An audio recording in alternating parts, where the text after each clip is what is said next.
안녕하세요. 저는 올해 29살이 된 서울 근교에서 직장을 다니고 있는 평범한 여자입니다. 사람들이 흔히 말하는 흔녀라는 말이 꼭 저를 두고 하는 말 같았어요. 키도 평범하고 외모도 무난한 편이며 회사에서의 성격도 튀지 않고 조용한 편이었죠. 그저 아침마다 버스와 지하철을 타고 출근하고 팀장님 눈치 보며 점심시간을 보내고 퇴근 후엔 집에 돌아와 조용히 드라마를 보는 게 유일한 낙이었거든요. 늘 그랬듯 똑같은 하루하루를 버텨내고 있었는데 설 연휴 이후부터 그 평온했던 일상이 점점 흔들리기 시작하더군요. 다 잊었다고 생각했던 전남친한테 연락이 다시 왔습니다. 처음에는 메시지 몇 개 보내고 전화 한두 번 오는 수준이었어요. 그러다 며칠 지나고 나니 점심시간이 되면 회사 앞으로 찾아와 저를 기다리고 있더군요. 퇴근 시간에도 건물 근처 벤치에 앉아있다가 저를 보고 다가오길래 너무 당황해서 아무 말도 못하고 그냥 지나친 날도 있었어요. 사실 그 사람과는 꽤 오랜 기간 만났고 원래 계획대로라면 올해쯤 결혼도 했을 사이였죠. 작년 추석 이후로는 양가 상견례를 하자고 구체적인 얘기까지 오갔거든요. 그런데 그 사람의 아버지께서 저에게 요구하신 것들이 너무 스트레스였어요. 얼굴 자주 보이고 전화 자주 드리라는 부탁이었는데 그게 단순한 부탁이 아니라 지켜야 할 의무처럼 느껴졌습니다. 이게 파혼 사유라고 하면 제가 너무 예민하게 보일 수 있을까요? 전 남친 역시 저에게 은근히 압박을 주곤 했어요. 요즘 아빠랑 통화 잘 안 하지? 아빠가 너 왜 전화 안 하냐고 물어보시던데. 이런 식으로 넌지시 떠보는 식이었죠. 저는 평범하게 직장 다니고 주말에는 집에서 쉬는 생활만 해도 벅찼습니다. 솔직히 저에게 시부모 될 분의 눈치를 봐야 한다는 건 감당하기 어려운 일이었어요. 결국 그 문제를 두고 싸움도 잦아졌고 저는 끝내 이 관계를 정리해야겠다고 결심했답니다. 처음에는 미련도 남았지만 익명 커뮤니티에 글을 올렸다가 사람들에게 욕을 바가지로 먹고 정신이 번쩍 들었어요. 저보다 훨씬 냉정한 사람들이 써준 말들이 제 가슴을 후벼 파더라고요. 지금 생각해보면 그런 냉철한 조언들이 없었더라면 여전히 이 관계에서 허우적거리고 있었을지도 모르겠어요. 결국 저는 그 사람과 확실히 이별했고 한동안은 조용한 시간이 흘렀습니다. 다 끝난 줄 알았는데 그 사람이 다시 회사 앞으로 찾아오는 일이 생겼고 저는 너무 난감했어요. 동료들 보기도 민망하고 괜히 저 혼자 드라마 찍는 사람처럼 느껴졌거든요. 그러다 저희 아빠가 참다 못해 전화를 하셨어요. 전 남친의 아버지에게 강하게 경고하셨고 다행히 그 후로는 회사 근처에 나타나는 일은 없어졌습니다. 처음에는 솔직히 그냥 참고 넘어가려고 했습니다. 결혼을 앞두고 있으니 예비 시아버님이 기대를 하시는 거겠지 내가 며느리로서 해야 할 몫이라 생각하려고 했어요. 결국 어느 날 전남친과 크게 말다툼을 하게 되었죠. 참다 못한 저는 제발 이런 걸로 부담스럽게 하지 말아달라고 안부, 전화 같은 건 내가 알아서 할 때까지 그냥 기다려달라고 말해버렸습니다. 그렇게 얘기하고 나니까 순간 마음이 시원하기도 했지만 전남친은 당황한 얼굴로 저를 바라보는 게 느껴졌어요. 그 표정을 보면서도 저는 밀어붙였죠. 계속 눈치 주고 압박하면 오히려 더 멀어지게 된다고. 나는 너네 아버지에게 전화하는 것이 쉽지 않은 일이라고 말했습니다. 그 말을 하고 나서부터 전 남친은 한동안 조용해졌어요. 제 성격이 원래 누구와 통화 자주 하고 살갑게 대하고 그런 스타일이 아니거든요. 처음엔 그래도 어쩌다 한 번은 안부 전화를 드리곤 했는데 자꾸 강요를 받다 보니 결국에는 아예 전화를 안 하게 되고 찾아뵙는 것도 뜸해지게 되더군요. 정신 똑바로 차려야겠다. 나 지금 뭐 하고 있는 거지? 라는 생각이 들어서 정말 정신을 차리려고 노력했습니다. 사람들은 제게 톡하다고도 했지만 저는 오히려 그 경험이 인생의 전환점이 된 것 같아요. 작년 추석 무렵에 전 남친의 아버님께서 한 번은 집에 와서 인사를 드리는 게 예의 아니겠느냐며 조심스럽게 말씀하셨습니다. 그 얘기를 전 남친이 전해줬을 때 솔직히 망설여졌지만 그래도 그 사람을 사랑하는 마음이 컸기 때문에 따라가기로 마음을 먹었죠. 전 남친도 많이 긴장한 듯 하면서도 설레는 눈빛이었고 그 기대를 저버리고 싶지 않았거든요. 그래서 추석 연휴 첫날 저는 선물을 손에 들고 전 남친의 본가를 찾았습니다. 그 집은 그야말로 큰 집이라는 말이 어울릴 정도로 규모도 크고 식구들도 많았어요. 거실과 안방을 가득 채운 친척들, 어린 조카들, 사촌들, 사촌의 배우자들까지 일일이 인사하고 이름을 외우는 것만 해도 머리가 핑 돌 정도였습니다. 그런데 저는 애써 미소를 지으며 안녕하세요. 처음 뵙겠습니다. 라는 말을 수십 번 반복해야 했죠. 사실 그날은 아무리 노력해도 정신이 없었어요. 인사만 해도 허덕이는데 누가 누구고 어느 쪽 친척이고 어떤 호칭을 써야 하는지조차 헷갈리더라고요. 저는 그래도 나름대로 열심히 하려고 애썼습니다. 명절 음식 준비하시는 걸 돕겠다고 부엌에도 들어갔고 어색하지만 큰 소리로 인사도 드리려 했어요. 물론 어설프고 서툰 점이 있었겠지만 제 기준에서는 최선을 다한 하루였습니다. 그런데 추석 연휴가 끝나고 감사 인사를 드리기 위해 전남친 아버님께 전화를 드렸더니 그 한마디가 제 마음을 산산조각 내더군요. 예비 며느리로 집에 온 거면 부엌에서 일도 좀 하고 친척 어른들께 밝게 인사도 하고 그래야지. 그렇게 조용히 있다 가면 어떡하냐? 그 말씀이었어요. 그 순간 저는 아무 말도 할 수 없었고 머리를 망치로 한 대 맞은 것처럼 멍해졌거든요. 저는 분명히 전 남친이 원하고 기대하는 모습에 맞춰주기 위해 기꺼이 그 자리에 갔던 건데 돌아오는 건 이런 식의 질책이었죠. 아버님의 말에는 어떤 악의도 없었겠지만 그 무심한 평가 한 줄이 저를 얼마나 초라하게 만들었는지 몰라요. 그날을 생각하면 지금도 마음이 쓰립니다. 솔직히 말해서 그날은 전 남친을 향한 마음이 처음으로 흔들렸던 순간이기도 했습니다. 나는 이렇게 애쓰고 있는데 왜 아무도 그걸 알아주지 않는 걸까? 그런 생각이 머릿속을 떠나질 않았어요. 이 집의 분위기, 가족 간의 기대, 며느리로서 감당해야 할 역할 같은 것들이 한꺼번에 밀려들더군요. 그리고 그런 압박 속에서 저는 그저 조용히 숨쉬고 있던 게 다였는데 그걸 조용히 있다가 간다며 문제 삼는 말을 들으니 화가 나는 걸 넘어서 슬퍼지기까지 했네요. 추석이 지나고 나면 곧 상견례를 하기로 예정돼 있었어요. 전 남친과 그 가족 모두가 그렇게 말했거든요. 저 역시 그 시기를 기준 삼아 마음을 다잡고 있었죠. 나도 이제 정말 결혼을 하게 되는구나 하는 실감이 들었거든요. 그런데 예정된 상견례 날짜를 며칠 앞두고 전 남친의 할머님께서 갑작스레 편찮으시다는 소식을 들었습니다. 연세가 많으시다 보니 입원까지 하시게 되었고 그로 인해 상견례 일정은 자연스럽게 연기되었죠. 저는 속으로 안도의 한숨을 내쉬었어요. 솔직히 말해서 그때쯤엔 마음속에 작은 부담감과 피로감이 쌓여 있었거든요. 어쩌면 잘된 일일 수도 있겠다 싶었어요. 물론 그런 생각을 한다는 것 자체가 이미 뭔가 삐걱거리기 시작했다는 증거였을지도 모르겠습니다. 그 즈음부터였어요. 전 남친과의 관계가 전처럼 설레거나 편안하게 느껴지지 않았던 거요. 어느덧 설날이 다가왔습니다. 긴 명절 연휴를 앞두고 전 남친이 말하더라고요. 설날엔 우리 집에 한번 또 와줄래? 아버지도 기다리셔. 이런 식이었어요. 추석 이후로 전 남친 아버님께는 전화를 거의 드리지 않았고 직접 찾아뵌 일도 없었거든요. 연락을 피하게 된 건 사실 그분과의 관계에서 느껴지는 미묘한 압박감 때문이었습니다. 전화를 드릴 때마다 혹은 안 드리면 또 연락이 오는 일이 반복되면서 마음이 점점 위축됐어요. 무슨 말을 해도 부족하게 느껴지고 뭔가를 해도 칭찬보다는 지적이 돌아왔으니까요. 제가 표현이 부족한 사람일 수도 있지만 그럼에도 나름의 방식으로 예의를 갖추려 애써 왔거든요. 그런데 그 마음이 전달되지 않는다는 걸 자꾸만 느끼니까 스스로에게 실망하게 되더라고요. 설날에도 전 남친의 집을 또 찾아가는 건 너무 큰 부담이었어요. 내가 충분하지 못하다는 감정으로 또 한 번 짓눌릴 각오를 해야 한다는 뜻이었죠. 저는 마음속으로 갈등하기 시작했어요. 계속 이렇게 살아야 한다면 내가 과연 견딜 수 있을까? 사랑만으로 이 모든 걸 감당할 수 있을까? 그런 생각이 머릿속을 맴돌았어요. 전 남친은 그 모든 걸 모른 채 여전히 자신의 입장에서만 말을 꺼냈습니다. 우리 아버지 요즘 너 이야기 자꾸 하셔. 설날에 못 오면 서운해 하실 텐데. 저는 또 그 말에 죄책감을 느껴야 했어요. 내가 뭔가 잘못하고 있는 것처럼 느껴졌거든요. 하지만 정말 힘들었던 건 따로 있었습니다. 전 남친과 저는 이 문제로 자주 다투곤 했습니다. 전 남친은 늘 말했어요. 우리 아버지한테는 조금만 맞춰드려. 그게 그렇게 어려운 일이야? 저는 말문이 막혔죠. 분명 그가 보기엔 간단한 일일지 몰라도 저에겐 그것이 전혀 간단하지 않았거든요. 그 차이를 전 남친은 이해하지 못했어요. 아니 이해하려고 하지 않았다고 느껴졌습니다. 그때쯤부터 저는 진지하게 생각하기 시작했습니다. 이 관계가 계속 이어지는 게 과연 맞는 일일까? 내가 이렇게까지 맞춰가면서 이 결혼을 감내할 수 있을까? 전 남친을 미워하지 않았어요. 오히려 좋았고 아직은 애정도 있었어요. 그런데 그 애정만으로는 해결할 수 없는 문제들이 자꾸만 쌓여가는 느낌이 들더라고요. 결국 저는 결혼이라는 것에 대해 다시 생각해보게 되었습니다. 좋아하는 마음만으로 되지 않는 것들이 있다는 걸 처음으로 체감했네요. 명절이 다가올수록 마음 한켠이 무거워지고 있었죠. 다른 가족들처럼 저도 분주한 일상을 보내고 있었지만 이번 명절에 전남친 집에 가야 하나 말아야 하나 계속 고민하게 되더라고요. 결국 저는 결심했습니다. 이번엔 내려가지 않겠다고요. 더는 제 감정을 억누르고 억지로 웃으며 시간을 보내고 싶지 않았거든요. 전화를 걸기까지 꽤 오랜 시간이 걸렸습니다. 문자로 전할까? 그냥 모른 척하고 지나가 버릴까? 별별 생각을 다 했어요.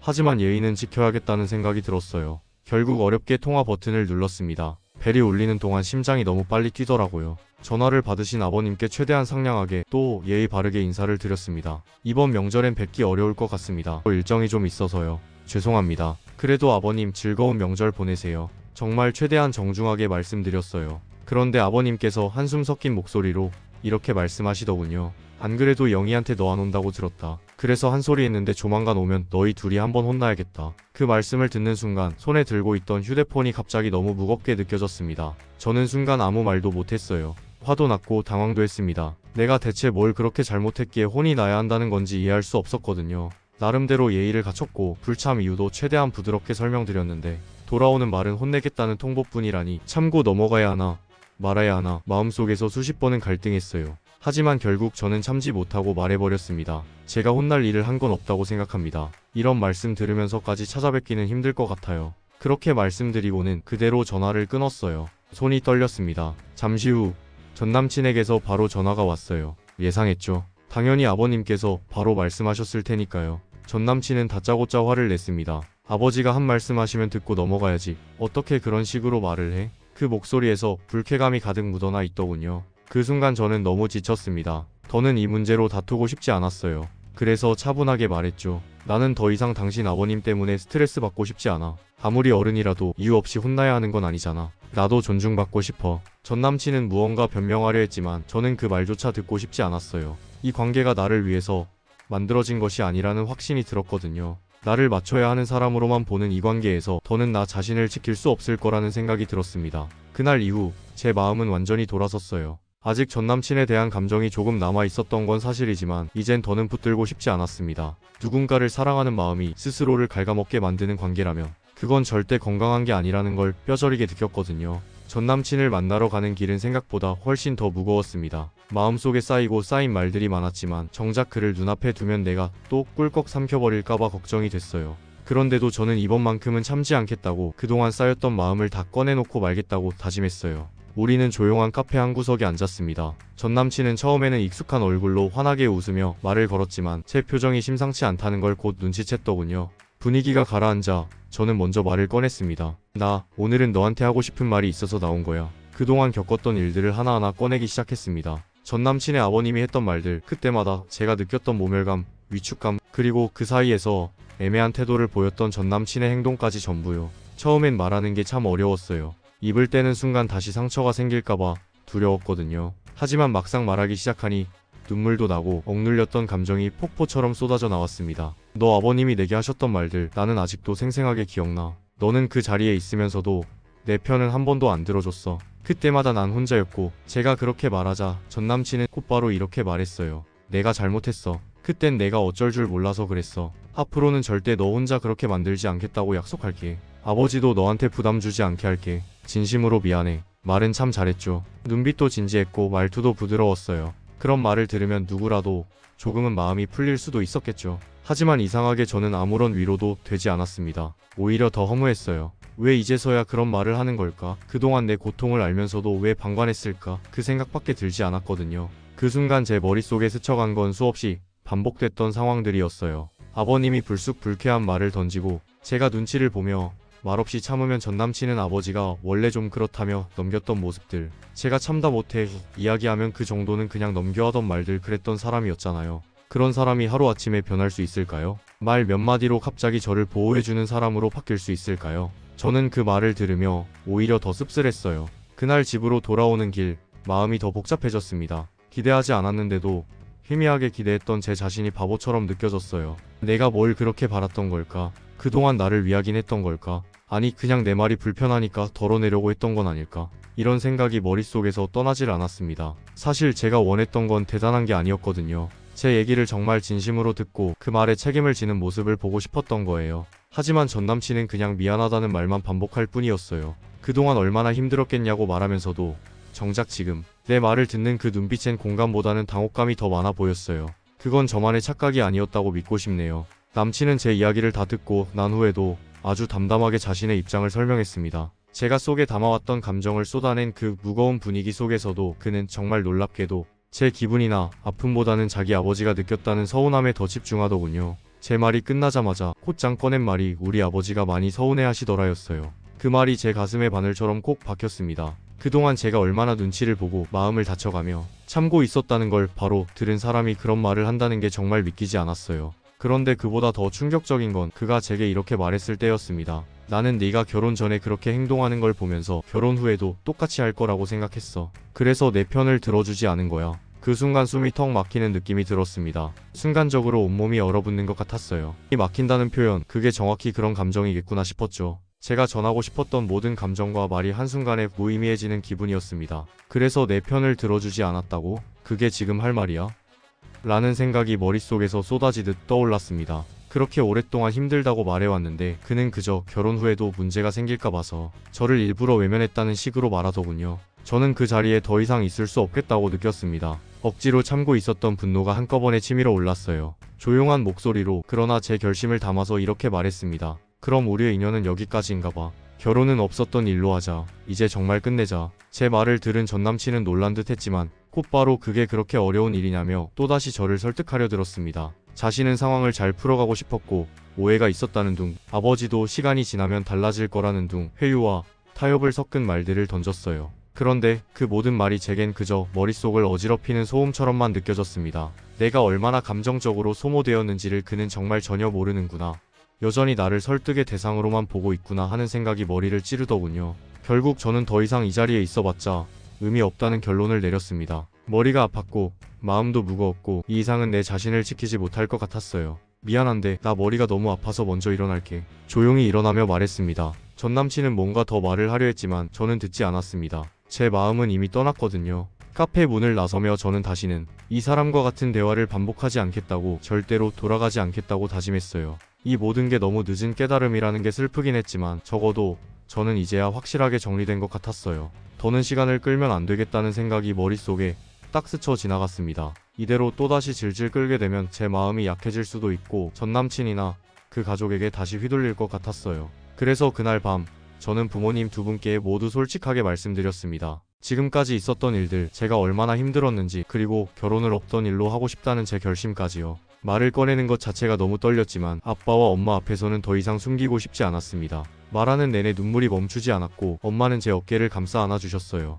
그런데 아빠는 조용히 듣고만 계시더니 말씀이 끝나기도 전에 갑자기 크게 화를 내셨습니다. 너 어떻게 그런 대접을 받으면서 지금까지 참고 있었어? 너 미쳤어? 그렇게 말씀하시는데 저도 괜히 눈물이 더 났어요. 정말 그동안 참은 게 억울했는지 이제야 누군가가 제 편을 들어주는 것 같아서인지 복잡한 감정이 뒤섞이더라고요. 아빠는 목소리를 높이며 말씀하셨습니다. 그딴 아버지 밑에서 자란 놈이 사람 구실을 하겠냐? 그 놈이 그 아버지의 그 놈이야. 당장 그 아버지 전화번호 줘. 내가 직접 전화해서 바꿔달라 그럴 테니까. 옆에 있던 엄마는 조금 다르게 반응하셨어요. 애들 문제는 애들끼리 끝내야지. 우리가 나서면 똑같은 사람 되는 거야. 그 집안처럼 말이야. 엄마는 조용히 말리셨습니다. 어른이 어른답게 행동해야 한다고, 우리가 똑같은 방식으로 대응하면 결국 우리도 상처만 남게 된다고요. 엄마 말씀도 맞았지만 아빠는 이미 단단히 화가 나 계셨어요. 나는 할 말은 꼭 해야겠다. 그렇게 안 하면 오늘 잠도 못 잘 것 같아. 우리 딸이 무슨 죄를 지었냐? 아니치, 아빠라는 사람이 무슨 권리로 며느리한테 혼난다는 말을 해? 그게 사람인가? 아빠는 당장 전화하라고 하셨습니다. 저는 망설였어요. 사실 그 집안과는 그냥 조용히 정리하고 싶었거든요. 하지만 아빠의 마음도 이해가 됐습니다. 그동안 제가 어떤 감정을 꾹꾹 눌러왔는지를 알고 나서야 아빠는 더 이상 참을 수 없으셨던 거죠. 결국 저는 아빠에게 전남친 아버지 번호를 드렸고 아빠는 망설임 없이 바로 전화를 거셨습니다. 통화 연결음이 두세 번 울리고 이내 상대방이 전화를 받자 아빠는 단호한 목소리로 말씀을 시작하셨습니다. 아이고, 예, 저는 영희 아빠입니다. 며느리라는 사람이 남의 집 귀한 딸인 거 모르셨습니까? 전화 안 한다고 구박을 하셨다고요? 그게 어른이 할 행동입니까? 상대방이 무슨 말을 하려 하자 아빠는 더 강하게 말씀하셨어요. 못 배운 티를 그렇게 내서야 되겠습니까? 그런 집구석에 우리 딸 절대 못 보냅니다. 당신도 문제지만 당신 아들놈도 제정신이 아니더군요. 둘 다 우리 딸한테 다시는 연락하지 마십시오. 오늘부터 우리 딸은 당신네 가문과 아무런 관계 없는 사람입니다. 부모라는 존재가 이럴 때 얼마나 든든한지, 또 제가 왜 그동안 참지 말았어야 했는지를 새삼 깨닫게 되었죠.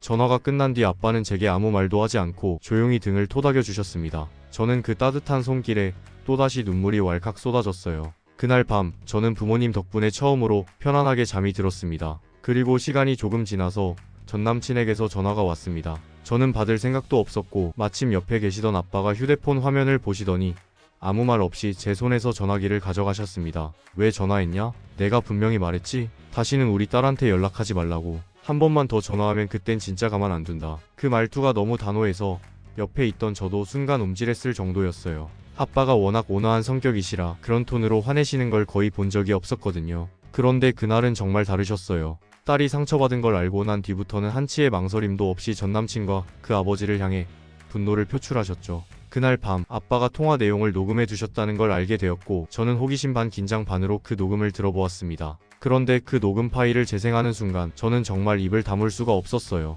전남친 아버지의 목소리가 들리기 시작했는데 저한테 말하던 그 권위 넘치고 오만한 어조는 온데간데 없이 사라지고 없더군요. 아빠가 처음부터 강하게 나가니까 당황했는지 목소리부터가 쩔쩔매는 느낌이었어요. 아니, 그게요. 저는 그런 뜻으로 한 말이 아니고요. 오해가 좀 있으신 것 같아서요. 그 목소리, 그 말투, 제가 들었던 그 목소리와는 완전히 다른 사람이었어요. 그렇게 무서울 만큼 꼿꼿하던 사람이었는데 아빠가 화를 내자마자 순식간에 초조하고 궁색한 변명을 늘어놓는 게 정말 어이가 없더라고요. 그 사람은 자기보다 약하다고 생각하는 사람에게만 강한 척하는 사람이라는 걸요. 제게는 그런 말투로 혼나야겠다고 하던 사람이 정작 저희 아빠 앞에서는 입도 제대로 못 대고 있었으니까요. 그리고 나서 얼마 되지 않아 전남친에게서 문자가 왔습니다. 이게 무슨 일이야? 갑자기 왜 그래? 저는 간단하게 답장을 보냈어요. 우리는 끝났고 우리 아빠가 화나셨어. 그래서 더는 아무 일도 없길 바란다면 가만히 있어줘. 솔직히 그때 저도 마음이 복잡했습니다. 한때 사랑했던 사람이었으니까요. 하지만 다시는 그 사람과 그 가족에게 휘둘리고 싶지 않았어요. 그렇게 단호하게 말하고 나니까 오히려 마음이 한결 가벼워졌습니다. 그 뒤로도 전남친은 몇 번 더 문자를 보냈어요. 우리 정말 이렇게 끝나는 거야? 나 아직 너 좋아해. 정말 이대로 다 끝나는 거냐고. 하지만 저는 아무 말도 하지 않았습니다. 읽고도 답장을 보내지 않았고 그냥 조용히 그 문장들을 흘려보냈어요. 답장을 하면 또 감정이 흔들릴 수도 있을 것 같았고 그러면 다시 미련이 남을 것 같았거든요. 저는 저 자신을 지키고 싶었고 무엇보다 다시는 후회하고 싶지 않았습니다. 그리고 시간이 좀 흘렀을 무렵 전남친에게서 다시 연락이 오기 시작했습니다. 사실 처음에는 그저 한두 번 문자가 오는 수준이었어요. 잘 지내? 그때는 미안했어. 우리 다시 이야기해볼 수는 없을까? 이런 메시지들이 하루에 하나씩 마치 아무 일도 없었던 사람처럼 도착했어요. 저는 당연히 답장을 하지 않았습니다. 읽지도 않았고 알림만 보고 바로 지웠죠. 그때마다 스스로에게 말했어요. 그냥 무시하자. 지금 흔들리면 다시 또 지옥의 시작이야. 그러다 하루는 아예 대놓고 이런 문자가 왔습니다. 아버지가 너한테 그런 말씀을 하신 건 진짜 나쁜 뜻이 아니었대. 그냥 마음이 좀 무뚝뚝하신 거야. 오해 좀 풀면 안 될까? 다시 잘해보자. 이제 와서 그런 식으로 둘러대면 내가 모든 걸 잊어버리고 다시 손을 잡을 거라고 생각한 걸까? 그 사람 아버지가 했던 말, 전남친이 보여줬던 태도, 그런 것들이 한두 마디 말로 지워질 수 있다고 생각한 걸까요? 답장은커녕 제대로 읽어볼 필요도 느끼지 못했어요. 마음이 조금도 흔들리지 않았으니까요. 하지만 문제는 거기서 끝나지 않았습니다. 며칠 후 점심시간이 다 되어가던 참이었어요.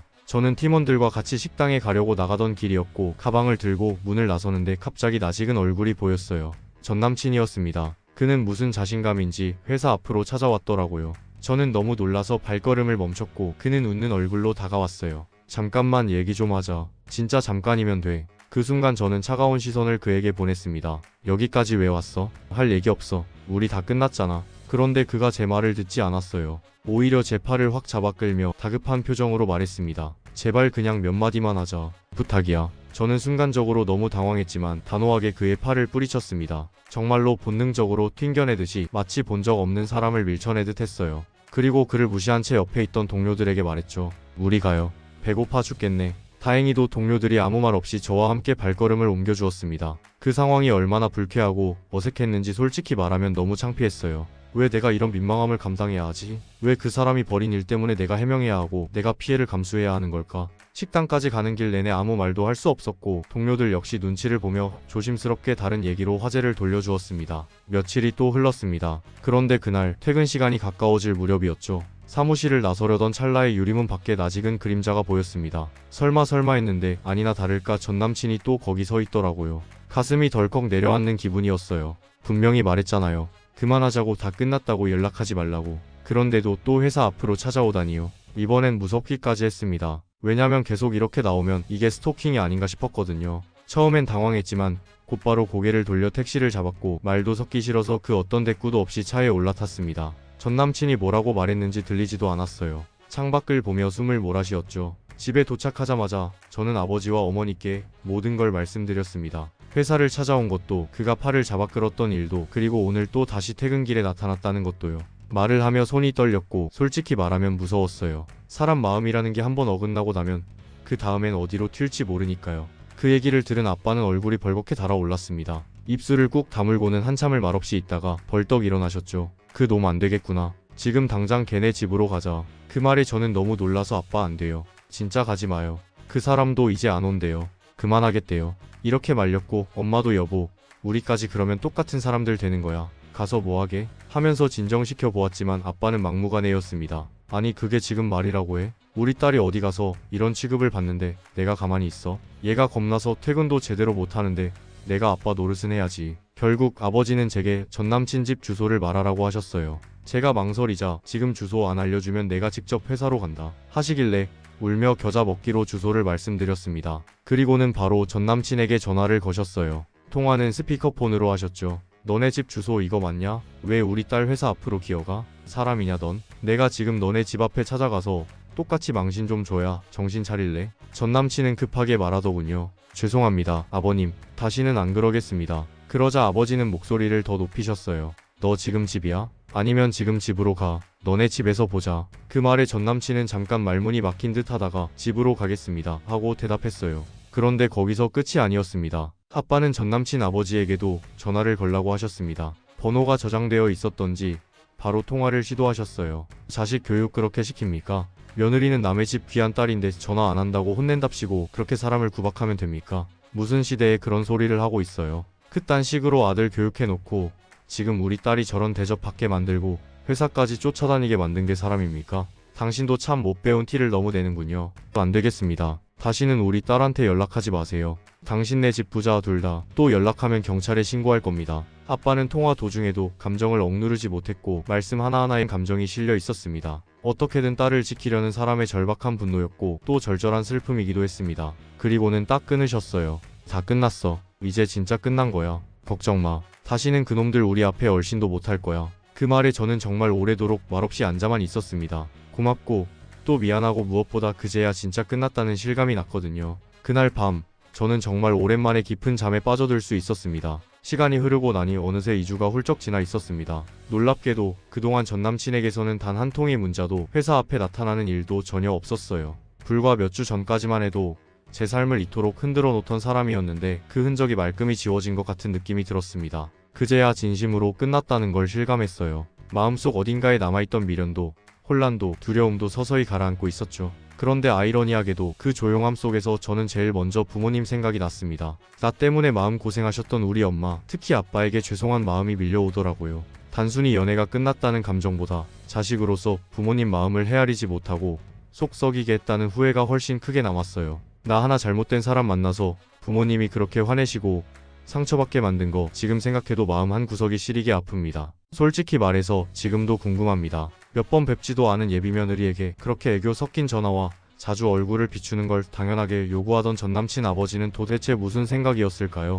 전 아직도 잘 모르겠습니다. 물론 세대 차이도 있고 가치관 차이도 있겠지만 누군가에게는 정말 부담스러울 수 있는 그 요구를 아무렇지도 않게 강요하고 지적까지 하셨던 그분의 태도는 납득이 가지 않았어요. 전남친도 마찬가지였죠. 중간에서 제 편을 들기는커녕 오히려 그 당연하지 않은 강요를 그대로 저에게 전가하면서 부담을 주던 그 사람, 결국 사랑이라는 이름으로 포장돼 있었던 것들이 다 거짓은 아니었겠지만 한쪽만 무거운 짐을 지는 관계는 오래갈 수 없다는 걸 깨달았어요. 사실 저는 애초부터 그런 거 잘 못하는 사람이에요. 결혼하면 잘 지내보려는 마음은 있었지만 일부러 예쁨 받으려고 꾸며내고 억지로 애교 부리면서 전화하는 그런 며느리 역할을 원했던 것도 아니고 할 자신도 없었습니다. 그리고 그게 당연한 거라고 생각하지도 않았고요. 이런 얘기 사실 친구들한테도 자세히는 못했는데요. 인터넷 게시판에서든 주변에서든 시부모님의 안부 전화, 명절 인사, 눈치 보며 가는 집안 행사 때문에 힘들다는 하소연들이 많잖아요. 그게 얼마나 사람을 지치게 하고 위축되게 만드는지 저는 이제야 제대로 체감했습니다.